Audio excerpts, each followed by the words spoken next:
Master minds commerce చదవాలనుకునే 10th inter విద్యార్థుల తొలి ఎంపిక. నమస్తే, వెల్కమ్ టు సుమన్ టీవీ. నేను మీ సాయి భైరి. జూలై 5th జపాన్లో ఏం జరగబోతోంది? భారీగా పర్యాటకులు, జపాన్కు వెళ్ళేటువంటి పర్యాటకులు ఆల్ ఆఫ్ సడన్గా ఎందుకు వారు పర్యటనలన్నింటినీ కూడా రద్దు చేసుకుంటున్నారు? ఇప్పటికే జూలై 5th దగ్గరికి వస్తున్నటువంటి సందర్భంలో భారీగా పర్యాటకులు అక్కడికి వెళ్ళడానికి జంకుతున్నటువంటి పరిస్థితి నెలకొంది. జూలై 5th జపాన్లో ఏదో జరగబోతుంది అనేటువంటి ఒక ఆందోళన ప్రస్తుతం అక్కడ నెలకొంది. మరొక సునామీ జపాన్ను ఇప్పుడు చుట్టేయబోతుందా? గతంలో వచ్చినటువంటి సునామీకి మించి ప్రళయం అక్కడ ఉద్భవించబోతుందా? తాజాగా అక్కడ జ్యోతిష్యురాలు చెప్పినటువంటి అంశాలతో జపాన్ వాసులతో పాటు మిగతా దేశాల వాళ్ళందరూ కూడా తీవ్ర ఆందోళనకు గురవుతున్నారా? దీనికి సంబంధించిన పూర్తి వివరాలు చూద్దాం. ఇదే ఇప్పుడు ఎక్స్ వేదిక కూడా ట్రెండ్ అవుతున్నటువంటి వార్త. పూర్తిగా చాలామంది అఫీషియల్గానే ఫ్లైట్ టికెట్స్ కూడా క్యాన్సిల్ చేసుకున్నారు, అక్కడికి వెళ్ళట్లేదు. జూలై 5th దగ్గర పడుతుంది కాబట్టి ఆ రోజు ఏం జరుగుతుందో అనేటువంటి ఒక ఆందోళన నెలకొన్నది. దానికి కారణం ఏంటో కూడా చూద్దాం. సో జపాన్లో జూలై 5th భారీ విలయం వస్తుందన్న కొత్త బాబా వంగ రియో తత్సుకి జోసెమే కారణం.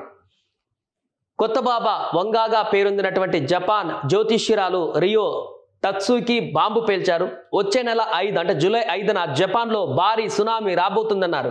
గతంలో ఆమె చెప్పిన భవిష్యవాణి చాలా వరకు నిజమవడంతో ఇప్పుడు జపాన్ వాసులే కాదు, ప్రపంచ పర్యాటకులు కూడా బెంబేలెత్తిపోతున్నారు. సో ఎందుకు ఆమె చెప్పినటువంటి ఈ జ్యోతిష్యం పైన అంత ప్రాధాన్యత వచ్చిందనంటే, గతంలో ఆమె చెప్పిన కొన్ని సంఘటనలు, మేజర్ సంఘటనలు, ముఖ్యంగా యాదృచ్ఛికమా లేకుంటే నిజంగానే ఆమె చెప్పడం వల్ల అలా జరిగిన విషయాలు ముందే గ్రహించి చెప్పారో తెలియదు, కానీ ఆమె గతంలో చెప్పినటువంటి కొన్ని ఘటనలు అక్యురేట్గా జరిగాయి. దీంతో ఇప్పుడు ఆమె చెప్పినటువంటి ఈ సంఘటన సంచలనంగా మారింది. నిజంగానే వారు ఆందోళనకు కారణమైపోయింది. ప్రపంచ పర్యాటకులు కూడా బెంబేలెత్తిపోతున్నారు. గతంలో తత్సుకి చెప్పిన జ్యోతిష్యం చాలా సందర్భాల్లో నిజమైంది. దాంట్లో ఉదాహరణగా మనం చూస్తే 2011లో తోహాకు భూకంపం, ప్రిన్సెస్ డయానా, ఫ్రెడ్డీ మెర్క్యూరీల మరణం. సో ప్రిన్సెస్ డయానా చనిపోవడం కానీ, ఫ్రెడ్డీ మెర్క్యూరీలు ఎప్పుడు చనిపోతారో కూడా అనేది కూడా ఈమె ముందే ఊహించి చెప్పడం, అది అనుకున్నట్టుగానే వారి మరణం కూడా సంభవించడం ఒక్కసారిగా సంచలనంగా మారింది. ఆమె జ్యోతిష్యానికి అప్పుడు మరింత బలం చేకూరడం జరిగింది.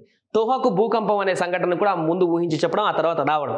కోవిడ్-19 మహమ్మారి గురించి కూడా ఆమె ముందే చెప్పారు. 2020లో కోవిడ్ మహమ్మారికి సంబంధించి ఇలాంటి ఒక రోగం రాబోతుంది, ప్రపంచాన్ని అల్లకల్లోలం చేయబోతుంది అనేటువంటి విషయాన్ని కూడా గ్రహించి ఆమె అంతకు ముందే 10 సంవత్సరాల క్రితం చెప్పినటువంటి సందర్భం కూడా ఉంది. ఈ క్రమంలో జూలై 5న జపాన్లో విలయం రాబోతుందని చెప్పడంతో ప్రపంచ పర్యాటకులతో పాటు జపాన్ సందర్శకులను పూర్తిగా రద్దు చేసుకుంటున్నారు పర్యాటకులు.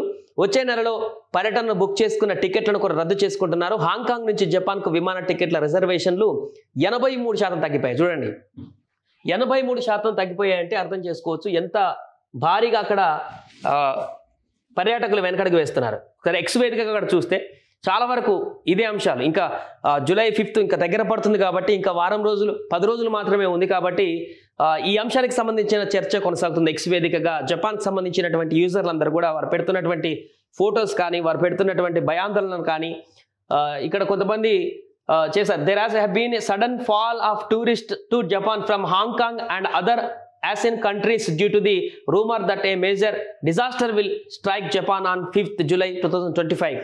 సో ఈ అంశం పైనే పూర్తిగా చర్చ కొనసాగుతుంది. ఈ యొక్క బాబా వంగ, న్యూ బాబా వంగగా గుర్తింపు పొందినటువంటి ఈమె చెప్పినటువంటి ఈ యొక్క జ్యోతిష్యం పైన పూర్తిగా భయాందోళన నెలకొని, ముఖ్యంగా జపాన్ వాసులకు తీవ్ర భయాందోళన నెలకొంది. ఎందుకంటే గతంలో ఇలాంటి ఒక విలయాన్ని, విధ్వంసాన్ని వారు చూశారు కాబట్టి ఆ ప్రళయాన్ని గుర్తు చేసుకుంటేనే వారికి వెన్నులో వణుకు పుట్టేటువంటి పరిస్థితి ఉంది. కాబట్టి ఇప్పుడు కనుక మరలా అలాంటి పరిస్థితి వస్తే ఏంటా అనేటువంటి ఒక ఆందోళన వాళ్ళకి నెలకొంది.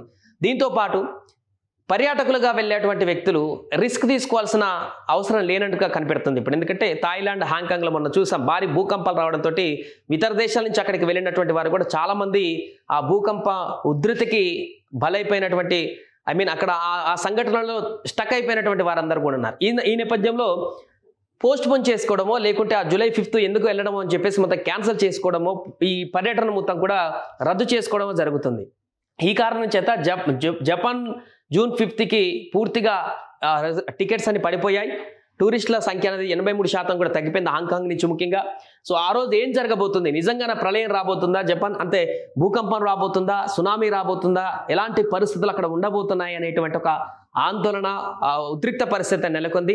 నిజంగానే ఆమె చెప్పినటువంటి జ్యోతిష్యం నిజమవుతుందా, లేకుంటే ఈసారి ఆమె చెప్పిన జ్యోతిష్యం పూర్తిగా అసంబద్ధంగా మారుతుందా? ఒకవేళ ప్రళయం వస్తే దాన్ని ఎదుర్కోవడానికి జపాన్ సిద్ధంగా ఉందా?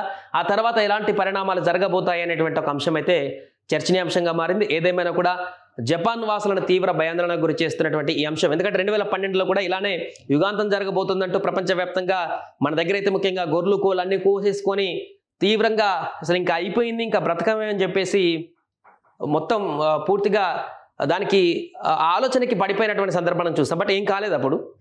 అలాగే ఇప్పుడు కూడా జపాన్కి సంబంధించి ఇది అలాగే మారబోతుందా, లేదంటే నిజంగానే ప్రళయం అక్కడ రాబోతుందా, వస్తే అక్కడ ప్రజల పరిస్థితి ఏంటనేది కూడా చూడాలి. ఏదేమైనా కూడా జూలై 5న వారు అనుకుంటున్నట్టుగా ఊహాజనితంగా అనుకుంటున్నట్టుగా అలాంటి ఘటన ఏది కూడా జరగకూడదు. అక్కడ ప్రజలందరూ కూడా జపాన్ దేశం అంతా కూడా బాగుండాలి, ఎలాంటి ప్రళయం రాకుండా అంత సవ్యంగానే జరగాలని కూడా మనం కూడా కోరుకుందాం.